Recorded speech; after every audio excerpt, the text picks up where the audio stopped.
Hello and welcome to Adobe Live from the Sofa here in the UK, and we are here every day between 12 and 1 with a fabulous guest with us to inspire you and tell you a bit about themselves. We'll meet ours in just a moment. But first, if you're watching on YouTube, that's fine, you can watch there, but the discussion really takes place on behance.net/Adobe Live, and it's where you can ask questions that I can then put to our fabulous guest, who today is Martina Martian. Martina, hello, how are you? Hi, I'm good. How are you? All good, thank you. I think you're doing extraordinarily well. You've just had a really long flight, haven't you?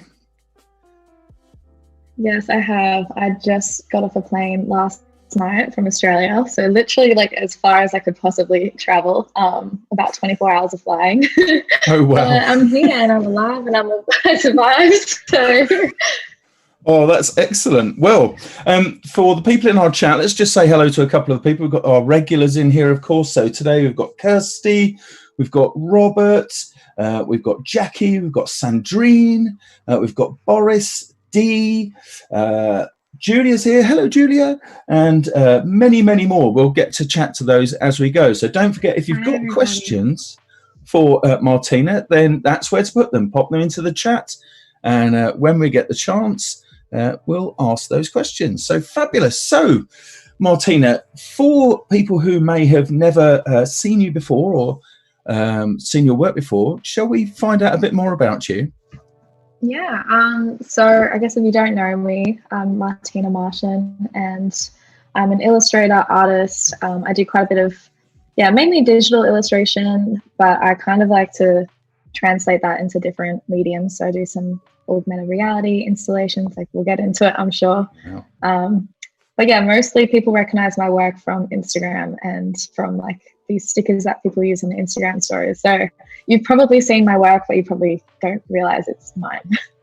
Wow. And I'm from Australia, which is the accent as well. Fantastic. How long have you been here? In London, I officially moved at the start of the year, so not very long at all. And then, I just got back. I went back to Australia for a little bit. Okay. Whereabouts in Australia are you from? Just out of interest. Oh, I'm from Sydney. Yeah. Sydney. One of my nieces lives there actually at the moment. So. And I'm in London, which is good. Fabulous. So let's have a look through. Nice. Shall we have a look? Very beautiful city. It is. So I'm just let's have a look. Shall we have a look through some of your work so we can? Do you want to take us on a quick whistle-stop tour of? Yes, I think we could probably. I'm going to start with my Instagram because I feel like that's usually where people start with my work. I share really. Most of my work on my Instagram is personal work. Occasionally you'll see like my client commissions, but generally my work is like really colorful. I do quite a bit of let's not log in. No, I don't want to. Anyway, I don't want to log in. But yeah, quite a bit of my work is quotes. So you'll see like this purple one that says, "Grateful for the plans that didn't work out. They made room for much better things to come." So that's, literally straight from my diary.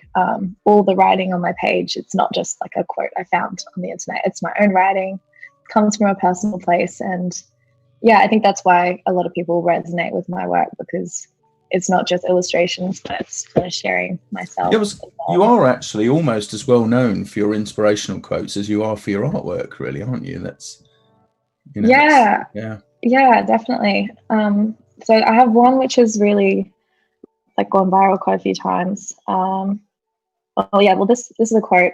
Someone got it tattooed on them. So like people definitely know my writing just as well as they know my illustrations, which is really nice. So that one says, "At least we felt something," which is just like a little thing I wrote in my diary one day. I don't want to log in, but it really wants me to. Just I don't know how to go away. It will go away. It's fine. It will, apparently. I'm sorry, I'm like the tech wizard apparently, but no. But I have one quote which says, "Your value is not based on your productivity," and that's probably my most like famous quote, I think. And yeah, I always like to share my writing through illustration, and then in a nice visual format. So yeah, I guess like I kind of started calling myself a writer as well, because yeah, I realized that it was just as much about the visual as it was the sentiment and the writing behind the image as well that was popular. No, they're fantastic. They're really good. I had a good look through over the weekend. They're fantastic. Really great stuff on there. I love some of your phone cases, by the way, as well. Some of the cases you've done. Yeah, I'll show you my phone cases. Actually, I'm using one right now, which is a great little like promo when I'm out. People are always like, "Oh, what do you do?" And I'm like, "Oh, I'm an illustrator." And they're like, "Show me your stuff." And I'm like, "This is my phone case." It's a quick business card. They're really great. And your installations, by the way, I like those. Well, in fact, your work's really good. Really good. I love it. Oh wow, thank you. This is my phone case collection. So last year, this tech business called Casetify, or I don't know, it's called Casetify or Cassetify. I don't know how you pronounce it, but I think it's like Testify. I think it's Casetify. Casetify. Okay, that makes sense. Yeah. Yep. It's the problem with like internet things. Like I don't know, you never really hear how they're actually pronounced. Like people pronounce my name differently all the time because they only ever see it written. I'm not out here like saying my name out loud all the time. But yeah, they approached me last year and they just said, "Do you want to do a collection?" And I was like, "Oh, what is this brand?" And then turns out it's like the biggest tech, I don't know if it's the biggest, but it's one of the biggest tech accessory brands. Like the Kardashians use them. Like it's really, really big deal. So I got to have this entire collection of all different phone cases, iPad cases, MacBook cases, Apple Watch like bands, like just everything that you could think of with my illustrations on it, which was just amazing. And yeah, it was sold all around the world. They're really good. Yeah. So have you ever seen any pop up on a program anywhere? Maybe you've been watching something like the Kardashians and seen them with one of your cases in there. That would be amazing, wouldn't it? Oh, that would be amazing. I do see like, because, you know, people take their mirror selfies and they post them on their Instagram stories. And every now and then I'm like, oh, I designed that phone case. And that's just like a really cute moment. I love that. That's like probably one of my favorite things about being an artist is like spotting your work out in the wild. Like, especially if that person doesn't necessarily know that you made it. They're not just buying it because like, it's my friend or it's my mom or something. It's they're actually a fan of the work. It's yeah, that's my phone case collaboration. And yeah, you mentioned installations. So that's something I'm really wanting to get more into. Like I kind of decided last year that because all of my work was so digital and lived like online, I really wanted to try and focus on bringing those like digital illustrations to life in like whatever format. So getting into installations was a massive part of that. So I had like this weird summer, I don't know, I was like, I think I was going through like an angsty phase. I was like going through a breakup. I just really wanted to use my hands and I was like hacking away at wood and like just basically just off screen, just needed to do something like physical. And so, yeah, I learned how to do a lot of woodwork and started painting big bits of wood and building things in my backyard. And yeah, and then this creative agency working with Adidas actually spotted that because I started sharing them online, like my physical creations and just saying like, oh, I'm really getting into making installations now. And they saw one of my pieces and they said like, Adidas really loves your work. Do you want to come to LA and oversee like a big installation? And that's what I did. So that's amazing. Yeah, which just kind of goes to show like it's good to just experiment with a different medium for the sake of it, even when you don't necessarily have the brief or a client asking you to do it yet. Just do it because you want to, listen to those instincts, and then opportunities will come out of it. I'm just waiting for the photos. Do you find that by doing that, by working like in a different medium, or with a completely different process like woodworking, changes the way that you think about some of your other work? Do you find that? So I know that I used to carve wood. I don't do it anymore, but I used to carve wood a lot, and that actually changed the way I thought about making forms in my own work. It was interesting. Wow. It just made things shift a little bit. And I guess personally, I still put textures in that I find from those days. But I just wondered if with you, if it was similar, if what you'd done here changed the way you thought about construction of work. Well, definitely, because I was working in such 2D mediums like my whole artistic career, and then switching on to installations, it was just like my brain had to rewire a little bit. You know, suddenly I'm thinking of how pieces fit together. And even this installation is still very much 2D, but translated into a kind of 3D form, which was, it was. And so I had to kind of think about how could I make it still look like Martina Martian work, like still look like my illustrations, but out in the real world, which was just really hard to think about. It took a long time to kind of figure out what my style was in this new medium without it, because I think a lot of 3D work, there's a particular aesthetic to it, and because mine is very hand-drawn, illustrated, I was like, how do I fit into the 3D world? How do I fit into installations? But yeah, this is probably one of my biggest projects, like one of my proudest, because it was just such a challenge and I was so proud of it in the end. It's really joyful. It's fun. And it tied in really well with what I'm passionate about, which is like empowering women and positivity. And so it was the perfect project because this was a all girls like charity run. So it was to encourage young girls to get into sports basically. So it partnered with this charity called Girls on the Run, partnered with Amazon, a bunch of other big corporations. And yeah, it was really nice to be there in person and see all these like little girls running through my archway that I made and taking photos with it and just feeling so good about themselves. No, fabulous. So yeah, it was definitely a perfect partnership.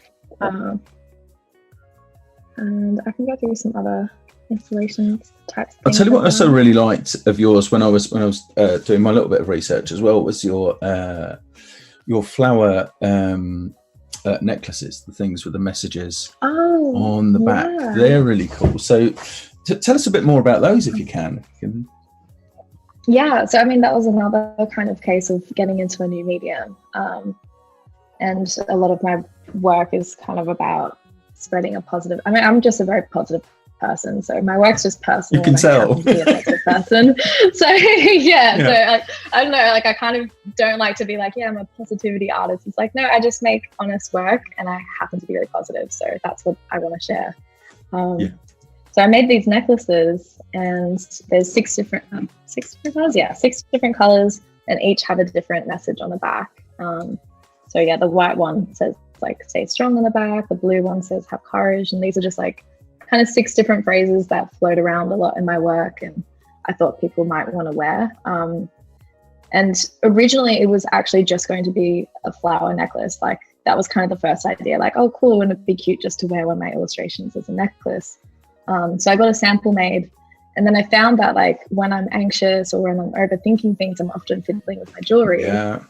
Yeah, like, and I think a lot of people are like that. Like you kind of just do that subconsciously. And I just thought like, what if what you were feeling was actually like an embossed tactile message, so that was like a physical reminder to sort of, you know, just breathe or stay calm, like all these positive things. So that kind of gave it a lot more depth as a product and as an object, and it was super popular. People really, that is actually a really lovely way to do that, you know, because people who wear neck jewelry, they do, as you were saying there, they do kind of turn it around in their fingers if they're thinking something over, or if they're nervous or a bit upset about something. But if they've read something on the back of it and have identified it, that's a really lovely way to do that. Really nice. I always try to, I mean, I'm never happy just making something for the sake of it, like, and having that second meaning to it. Like, no one needs more stuff. Like, no one needs a floral necklace. But if it's actually going to add value to your life or make you feel more positive about something, and, you know, then that's much more worthwhile. So now I've kind of taken that, and I'm going to be releasing a lot more jewelry later this year. And it's all kind of following that sort of idea that, you know, it should serve more of a purpose than just being a piece of jewelry you wear. Like, it should actually add to your life a little bit. Utility in a mindful way. Yeah, which is definitely the designer coming out of me. I did a design degree, so yeah. Well, design is all about solving problems, and what you're doing there is solving sort of an emotional problem at the same time as with a design aesthetic. So yeah, I remember a teacher once said the difference between art and design is that art is, I mean, we can disagree with this, but art is usually for yourself or for the world, whereas design is usually for someone or a particular problem. So it's kind of that shift. It's not just self-indulgent work. It's what problem are you trying to solve? What are you trying to do for others? And that's definitely what I sort of approach a lot of my work with. What purpose is this going to add? yeah, no, I'd go with that. I think I was told something slightly different. I was told, yours fits, by the way, with what I was told, but I think the way it was put to me was, with art, you have to search for the meaning. Design makes the meaning more clear, so it's more obvious what you're talking about. So design spells out the meaning, but art, you have to search for it, because art is, as you said, individual. So that's why it fits. It meshes nicely, but yeah. Yeah. Yeah, I think that sums it up really well. No, it's funny, being trained in design, definitely. Like, I even resisted sort of calling myself an artist for a long time, because I just thought, like, oh, art is like, that seemed like a different tier of like, oh yeah, she's a fine artist, she's a visual artist. It seems so much more like conceptual and different. And then I was like, no, I'm just making cute things to help people. Surely I don't fit into that category, but I mean, you can call yourself an artist, whatever you do. There's a sort of a Venn area, isn't there, between the two? Usually there's usually some sort of Venn, between them. Stuart is asking, do you ever get creative block? I guess most of us do it sometimes, but do you manage to think your way around it? Yes, definitely. I'm actually coming out of like a good month of not working and like not creating anything new, not feeling creative. I definitely go through like solid, like sort of month-long periods where I'm either like in creative overdrive, where I'm not sleeping, I'm creating every single day, I have like 1,000 ideas that I need to do right now, or I'm just like, I can't even pick up a pen right now, I can't create. There's no in between. But I used to stress about it and I used to try to force it a lot, but now I've just kind of seen, oh sorry if you can hear that, I don't know what my name is. That's okay, it's okay. We're all at home, it's fine. Well, this is true. But yeah, like nowadays I just think if you're going through a period where you can't create, or you just can't find inspiration, you can't find the motivation, I think that is a sign that you need to sit and absorb inspiration rather than seeking to produce. Like, it's just a different phase. Like, you're meant to be kind of observing the world, interacting with it, taking in inspiration, like go to an art gallery, look through Behance at lots of different artworks people have posted, and just focus on absorbing rather than creating. So yeah, that's what I'm kind of doing right now. Just getting that's a good way to be. I think it's a good way to be. I think there are several different ways around it. I mean, it's people follow different things. Actually, Julia is saying design follows function, art follows whatever the artist says, or I guess intends. So she says on here. So it's an interesting interpretation also. Let's have a look, see if we've got anything else in the questions. Not really just at the moment, but people are enjoying your work very, very much. So this is good. That's great. It's really good. That's good. Sorry, my internet just cut out a little bit, but I am. Oh, did it? I'm so sorry. Yeah. I'm here. I'm listening. Yeah. It wasn't just like staying quiet.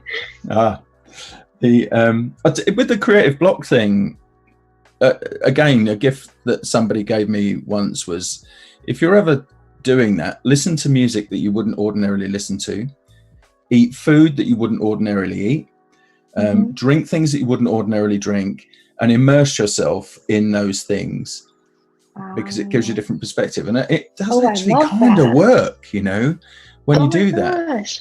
I completely believe in that philosophy for sure. I'm always saying, this is why I try to travel a lot, because it's like a very quick fix in terms of, I think if you're uninspired, just change your environment. And that doesn't necessarily mean jumping on a plane, but it does mean, forcing yourself to do things you wouldn't normally do, which you can travel from eating different things. You can travel. That's it. Yeah, exactly. Yeah. And even I think one thing that's quite underrated in terms of finding inspiration is just, talking to people you wouldn't normally talk to and having those conversations.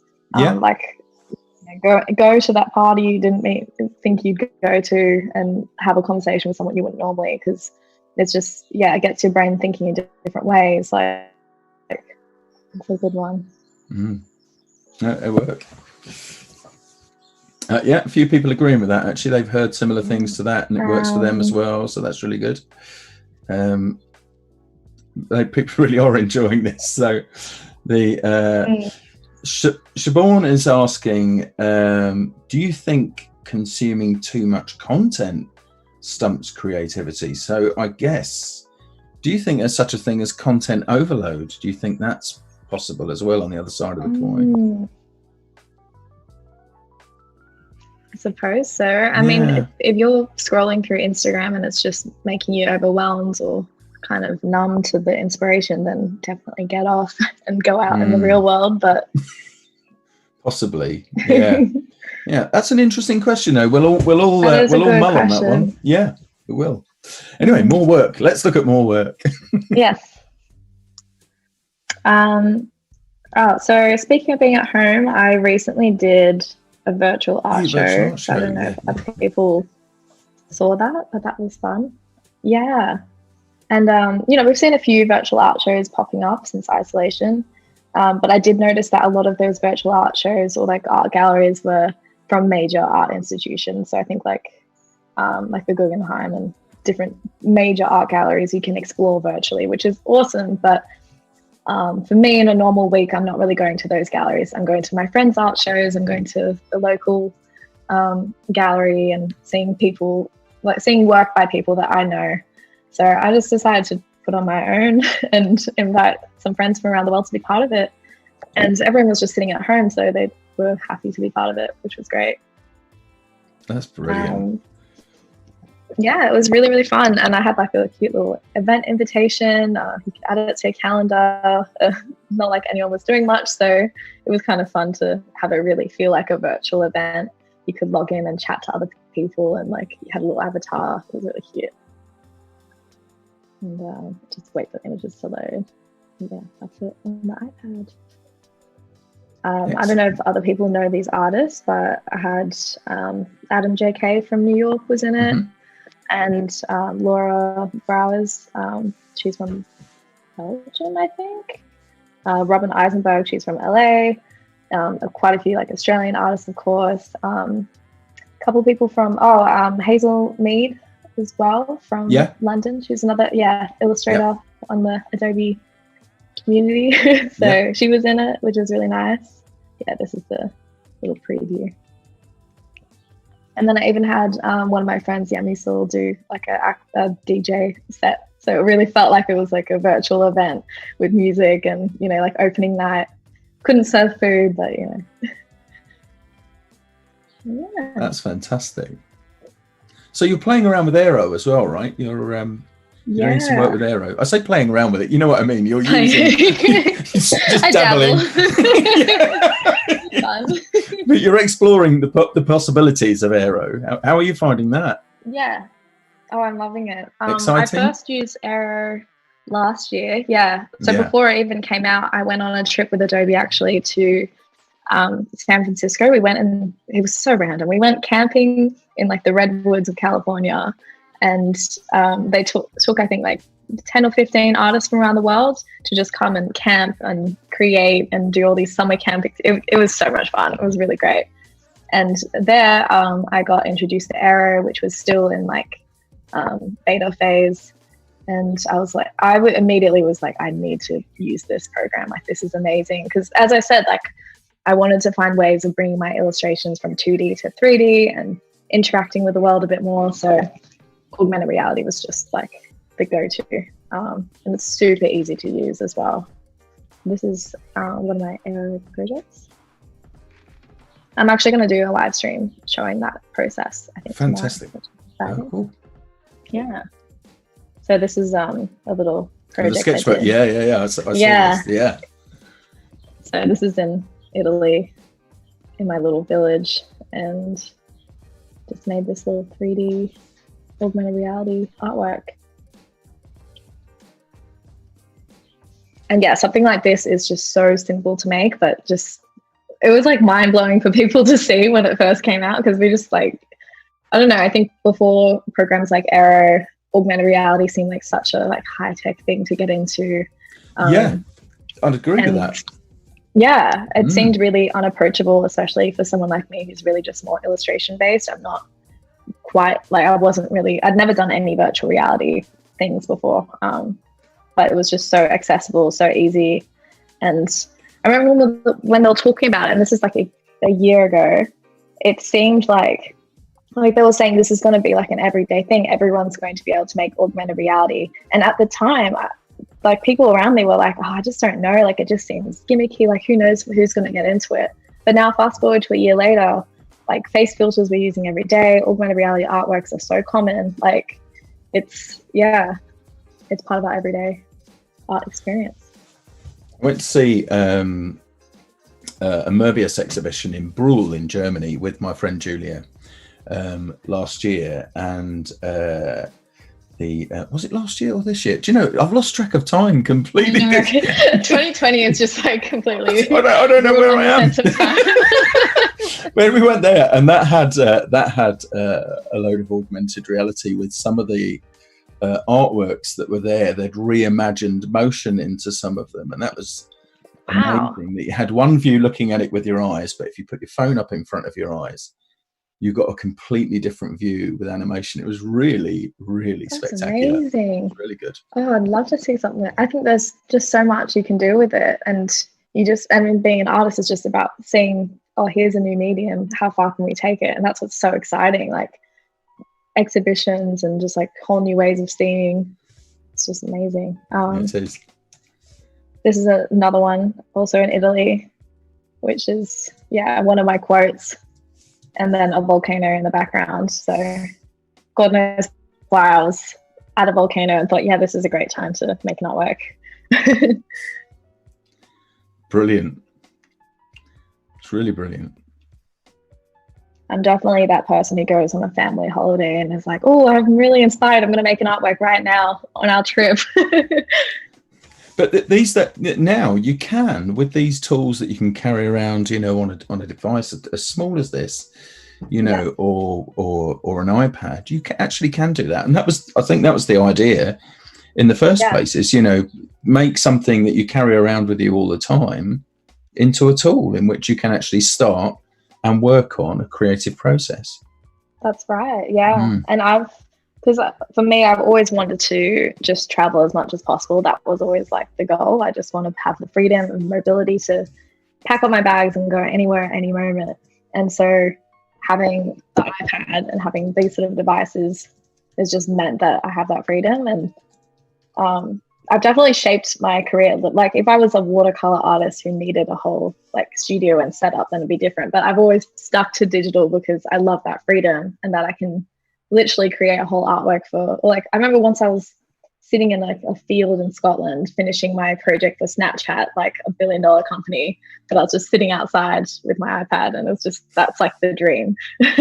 That's freedom. That's amazing. That's what I like. I'm like, I want to be in the most bizarre places doing corporate work or whatever, client work.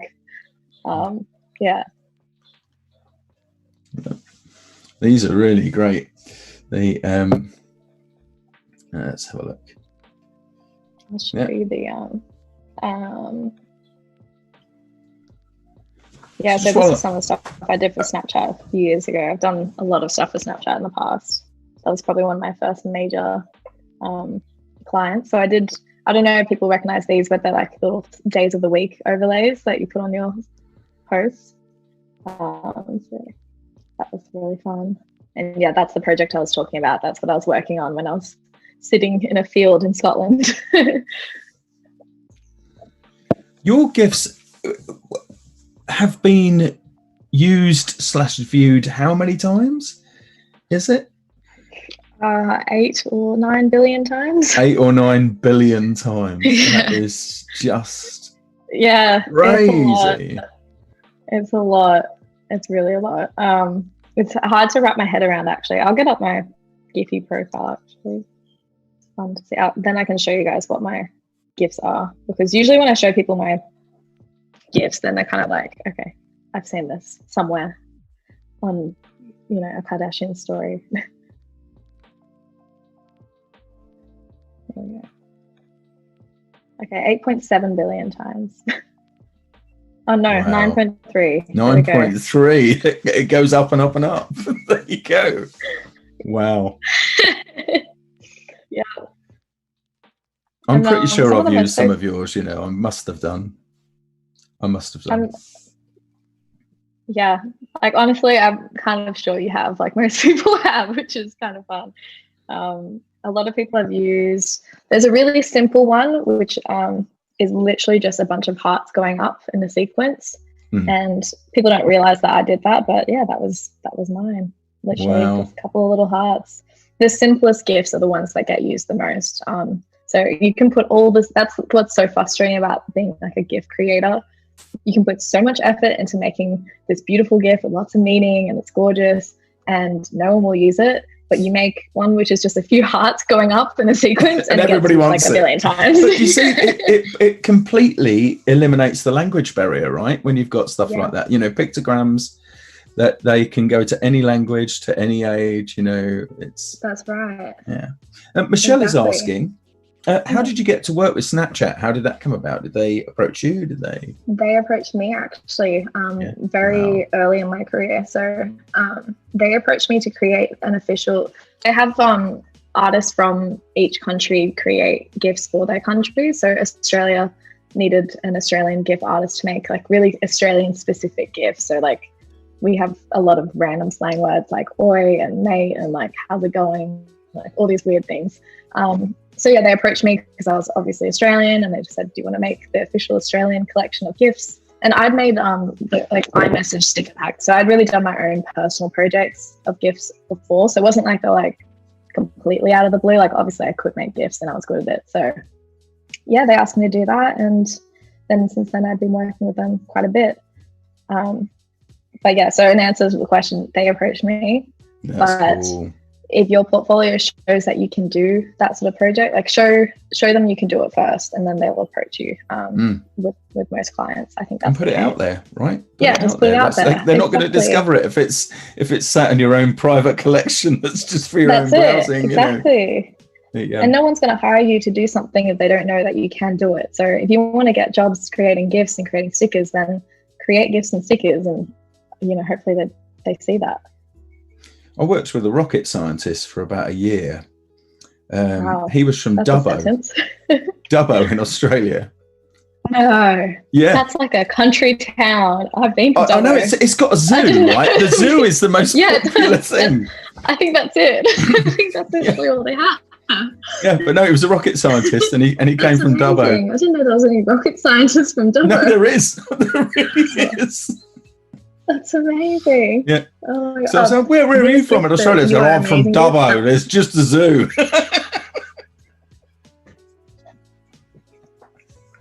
Wow. He was a lovely guy. He would have had a much stronger accent than me, definitely. Oh, his was, really, really. Oh, that's so good. Yeah. Mine's definitely toned down. I mean, I'm from Sydney, so it's like the city. But also I've traveled so much that I kind of picked up like an American inflection and British. I don't know what my accent is going to turn into after living in London. Yeah, a real Heinz accent. It's got 57 varieties, similar to mine. I'm going to say that now. Okay. Yeah, where's your accent from, Heinz? It's give people a chance to look. Michelle is also asking, do you manage to generate a profit from your GIFs on Giphy? Do you manage to? Absolutely not. No, that's the depressing. But yeah, I get my income in terms of GIFs from these companies hiring me to create them.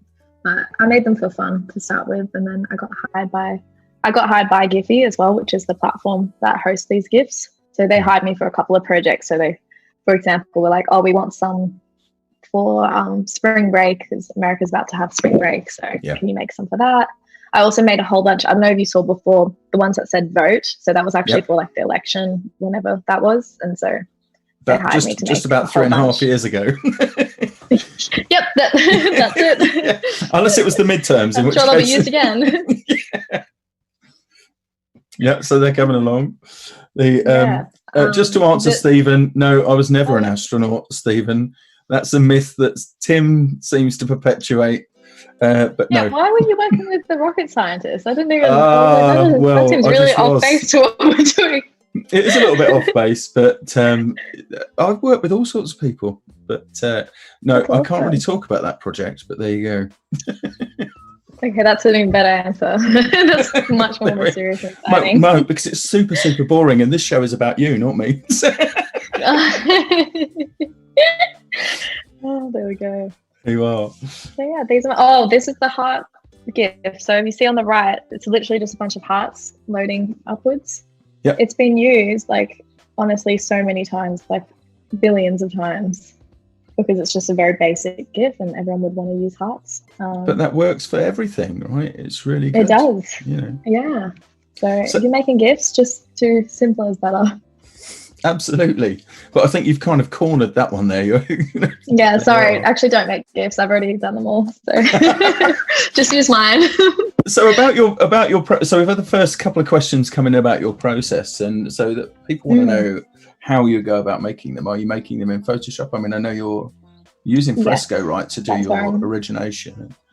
Yeah, I mean, when I was making those GIFs, Fresco wasn't out yet. I wish it was, because it would have made it much easier. But yeah, I generally use Fresco. So this is Fresco. This is how I generally make everything now. And my process has changed over the years. Like, I used to really strictly use Photoshop and Illustrator, but then Fresco came out last year. I got an iPad for the first time. Now I use it religiously.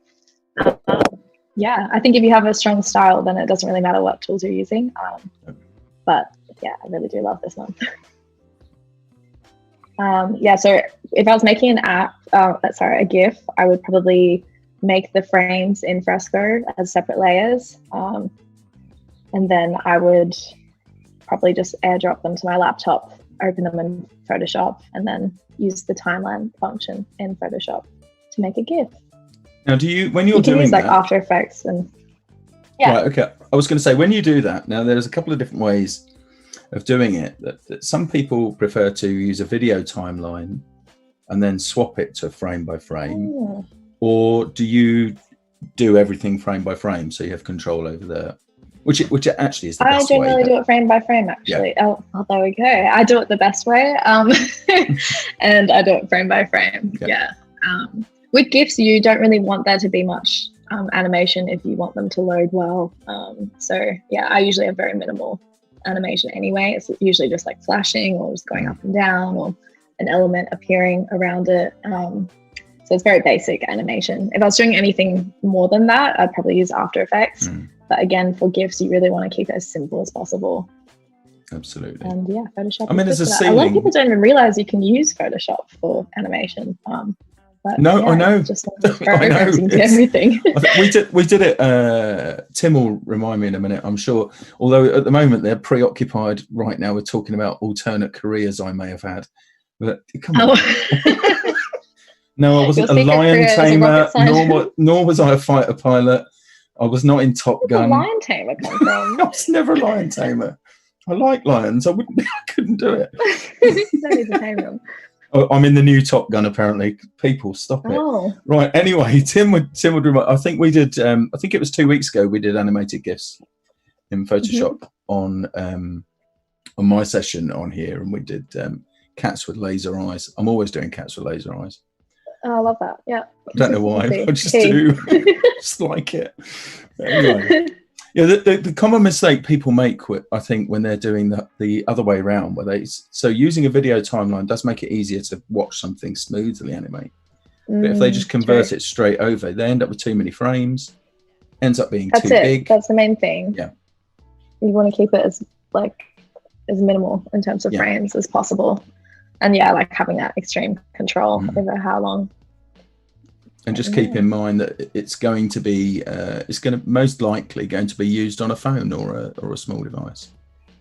Yeah, that's the other thing is like with GIFs, you always have to keep in mind, like, would someone actually use this in a conversation? It has a different function instead of just looking pretty. Usually it's actually a communication tool. So that's exciting. That's what I like. Have you looked into, or do you make already? Do you make stickers at all for platforms like WhatsApp and Telegram? Well, okay, so the stickers and those GIFs, like mine are technically stickers anyway, because you put them on your stories, and then GIFs you're like technically meant to use in conversation. It's kind of interchangeable, but yes, I have a whole, I think I have like 3 different iMessage sticker packs. So before we were using GIFs like as commonly as we do, there was like iMessage, and you could download and buy iMessage sticker packs, which just seems like weird now, because you can just get them all for free on Giphy. But yeah, I made a really specific collection called Gal Pals, and it was a collection of GIFs just encouraging positive communication, particularly between girls. So it's just like, oh, like, well done. Like this kind of launched a lot of my sticker packs. And yeah, the purpose was really about making stickers that make it really easy to just be really cute and positive with your friends. And yeah, so you have to really think about whether someone would use it in a conversation, which is, I think, the main difference. Whereas stickers, you can, if it looks cute on your story on Instagram, that's pop it on in there. Yeah. So.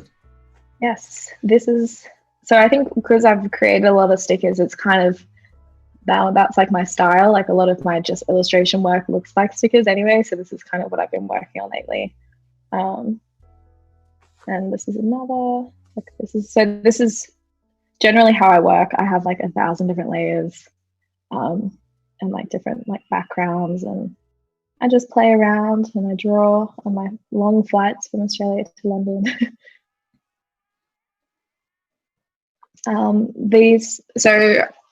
This one that I'm working on right now is kind of just exploring some different words that have been floating around my brain for the past month, especially with like the Black Lives Matter protests, and just like I think a lot of people are sort of turning inward and, you know, reflecting and trying to learn and trying to, you know, unpack their own like privilege and do better. So this is like these are some of the words that have been sort of popping up a lot more in my own vernacular and what I've been seeing online.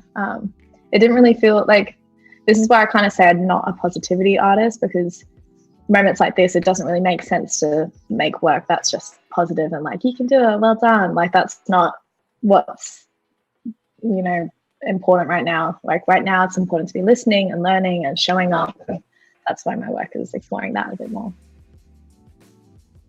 It's beautifully simple. It's really, you know, it's, I know it, and by that I don't mean the execution is simple. I mean the idea is beautifully simple. The execution is lovely.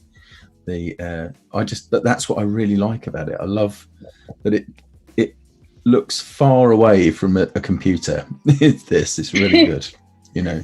Yeah, I think most of my work, it's very bold, it's very simple, and you know, anyone could do it is kind of the thing I've always been. Sorry, my AirPods just keep falling out. But yeah, I think sometimes less is more, and it's actually kind of harder to pull back and keep things really simple and just focus on one message and not go crazy with detail and keep it effective. And that's what I'm always like, my work will always start out a lot more complex, and I'm just reducing and reducing until like, how many elements can I keep and still be like an effective piece. Excellent. Caroline's asking, have you ever designed your own fonts?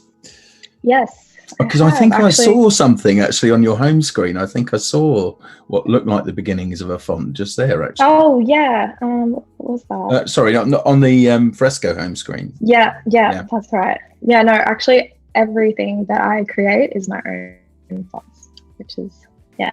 So I will literally just, I've created my own fonts, which I can only use. I will never sell them and never give them out to anyone, but it's all based on my own handwriting. I don't use fonts by other people. I just create my own. Do you use FontSelf? No. Fonts? Do you use FontSelf, or do you just make the shapes and just... No, I use... Sometimes usually I just have all the letters out and then I just copy and paste them, because I like to sort of be design minded with it. But I do actually have functional fonts I can use, and I use this site called Calligraphy, I think it is. Yeah. And it's just like designed to turn your handwriting into a font, and that's what I started doing like years ago, and then I just haven't used any other platform. I just keep using that one. So yeah, Calligrapher is the one that I use. Ah. Yeah. And then I think the more, I mean, I only really use the same like 2 or 3 fonts really. So yeah. Sometimes I just draw it from scratch like I'm doing now, just use a pencil. And I don't really consider myself like a typographer because it's not like I don't know, it's not like my passion to do lettering. And I know that you can go really far down that rabbit hole of being like a typographer and having all these different grids that you use and being super technical with it. But I just use like the same couple of fonts that I like. And I use very basic guides to do that. So yeah, usually I just sketch it out in pencil first. And then I go over it using a vector brush, which is why I love Fresco, because you have pixels and vectors. And vectors are my favorite. Have you seen the new trim behavior in Fresco, by the way? I haven't. So just for a moment, if you wouldn't mind indulging me, just underneath where you're drawing at the moment, with a vector brush, draw an X. Mm-hmm. Yeah, and then what you can do is, the touch modifier, the little ring, the touch ring. Sorry, it's called a different thing in Fresco. Okay. Double tap on that. Double tap on it to lock it. Oh. And then swipe out to the outside, so the outer ring. So within the ring, just go so the outer ring lights up. You know that the inner one. Yeah. Got that. Now, just swipe across one of those parts of the X. Oh. When that ring is lit. This is amazing. It's awesome, isn't it? It's really useful. You made my day. This is so cool. It's really useful. And then you can just double tap on the ring again and you'll go back to normal. So as you were. Oh my God, I got to do that again. That was amazing. Okay, so it's like acts like a... Yeah, so all the double tapping just locks the ring into the modified behavior, but the inner ring just is erased with brush and the outer one is trim. I see. So the inner ring, that just erases and the outer actually trims it. Wow, this is amazing. Oh, I'm glad I could be of some help. Thank you. Yeah, I love it. Sorry, I wasn't hijacking. Taught me something new. So yes, this is something I'm really an expert in, and that I just taught you guys. No help from you. This is so cool. That's what I love. The app's like updating all the time with new functions. And when I was in San Francisco last year, talking to the people who developed Fresco, they were just like asking for feedback, and they're really interested in actually hearing from artists and seeing how we use the app to get feedback, which I just thought was really awesome. Like they actually were like, okay, so how are you doing it? What would you like want to see in the app? And yeah. This is excuse me 1 second. I'm just going to mute for a second. Mm-hmm. I do beg your pardon. This is a whole new thing. This is like going right the way back to the early days of the desktop publishing revolution, as it was called, right? There are whole new workflows emerging right now that, we can share and really push forward this stuff. It's really good. Exactly. Even the fact that I can live stream drawing from my iPad right now is really cool. People always ask me how I draw in such a straight line. I just turn the smoothing up. That's like a very simple way. I don't have a steady hand. I just turn on the smoothing function. I can give you one more tip if you'd like it.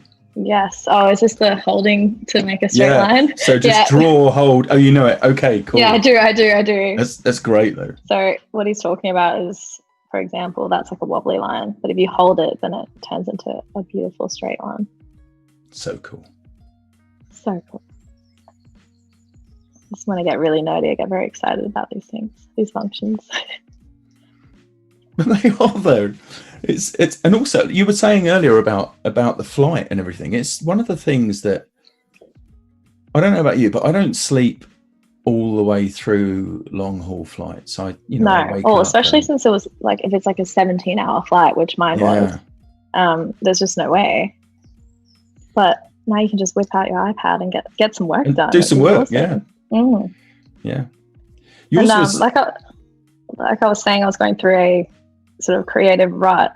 And yet I managed to draw on that flight, which is the first time I'd drawn in like a good couple of weeks. And it was just because I was sitting there in the flight and, you know, it was in a different environment and it was quiet and it was perfect. And I felt a little bit of inspiration. Luckily, I had my iPad on me and I did some drawing. It was extra surreal this time, though, wasn't it? I think we were talking before we went live and you were saying about how the flight this time was just a little bit strange. Yes. Oh, so it was weird because the flight attendants, I'll just like recap for those who obviously didn't hear our conversation. But yeah, the flight attendants were all wearing hazmat suits and like masks and like glasses. It was so strange. It looked like a sci-fi movie. I couldn't believe it. I thought it was a joke when people said, "Oh, do you know if they're going to wear hazmat suits?" I was like, "No." And then I got on the flight and I was like, "Wow, okay, this wasn't a joke." Oh. That would freak me out if I woke up and saw somebody standing there in a hazmat. Standing over you in a hazmat suit.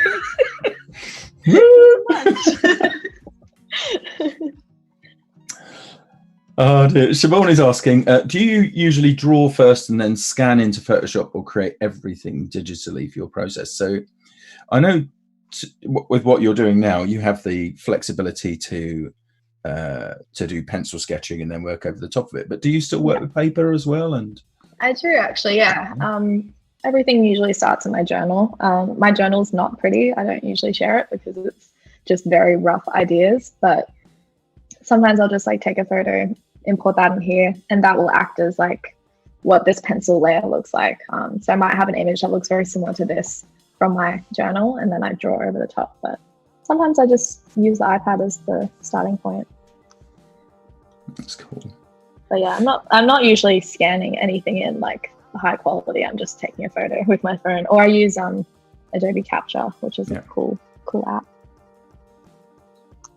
Trying to fill this object, but there's obviously a little space. It's a tiny wee gap, isn't it? Yeah. That's it. You've got it. So we're kind of into the last sort of 8 or 9 minutes now. So it's a good time for me to remind people that the conversation does not have to end when the stream ends. Our Discord is there and we have a lovely chat after the stream directly and indeed throughout the whole day. So Tim has just popped the link into the chat for you. So come along and join us on Discord as well. It's a great place to catch up when we talk before the streams a little bit sometimes as well. So really handy. Get involved with the community. Fantastic. Yes. Well, while that was happening, I just duplicated a layer, dragged it behind, and colored it black as a shadow. Fab. Now it looks 10 times better. When in doubt, just add a shadow. It's an old signwriter's trick, that is, you know. Is it? Yeah, it is, yeah. Or actually, not a signwriter's, a poster artist trick. Poster artist more than the signwriters, yeah. I definitely use that trick all the time. I think it just makes your letters look better. Okay, and I'm going to add like a little outline, another trick. I like containing my writing within a shape, so it looks kind of like a sticker. Always kind of doing a sticker aesthetic.